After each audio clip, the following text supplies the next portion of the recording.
પણ ભોળોનાથ પૂજાય, ભગવાન શિવ પૂજાય, એની અર્ધાંગના પાર્વતી અને ઉમા પૂજાય, પતિ પત્ની બે પૂજાય એમ નહીં, પણ બેના દીકરાએ પૂજાય, કાર્તિક અને ગણેશની પૂજા થાય. બે દીકરા પૂજાય એમ નહીં, પણ બે દીકરાની વહુય પૂજાય, બે દીકરાની પત્ની પૂજાય, ગણેશની પત્ની રિદ્ધિ અને સિદ્ધિની પણ પૂજા થાય.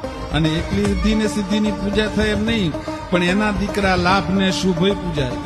અને એકલા દીકરાના દીકરા પૂજાય, પોતાની પત્ની પૂજાય, એવી રીતે નહીં, પણ એના ગળાના હરેના ઘરેણાય પૂજાય. એમ કહેવાય ગળાની માલિકા પહેરેલો સર્પ છે, એક ફૂંક મારે તો 14 ગામના લીલા કંચન ખંડને બાળી દે, એવું જે હળાહળ વિષ છે ગળાની માલિકા સર્પને મીટીને બેઠો છે દાદો, એ સર્પ પણ પૂજાય.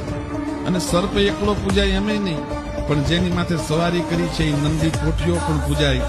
જેનું સમગ્રત્વ પૂજાતું હોય, જેના સમગ્રમાં એમ કહેવાય છે કે શુભત્વ અને શિવત્વ હોય, એને જ મહાદેવ કહેવાય, બીજાને